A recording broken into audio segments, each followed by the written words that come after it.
আজকে শেখ মুজিব যেভাবে বাংলাদেশে বহুদলীয় গণতন্ত্র, বয়স তখন মাত্র 41, দয়াতেই তারা সেই তাদের সেজন্যই তিনি বেড়াকে ফিরিয়ে নিয়েছিলেন, গণতন্ত্র প্রতিষ্ঠা করে সেভাবেই থাকতে পারতেন।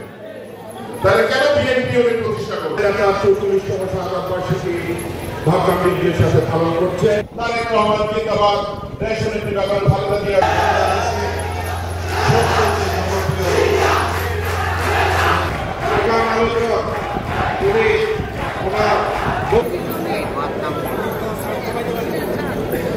ধন্যবাদ জানাচ্ছি। আমি 5 মিনিটে শেষ করে দেব।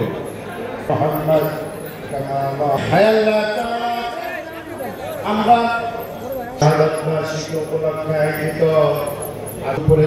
করেছি মেহেরবানি আমাদের অনেকেরই আব্বা আম্মা দাদা দাদি নানা নানি শ্বশুর আমাদের করে দেন। আল্লাহ তাআলা জালিমের জুলুমের তৌফিক দিয়ে দেন, দেশের ভিতরে এবং দেশের বাহিরে। আসসালামু আলাইকুম ওয়া রাহমাতুল্লাহ।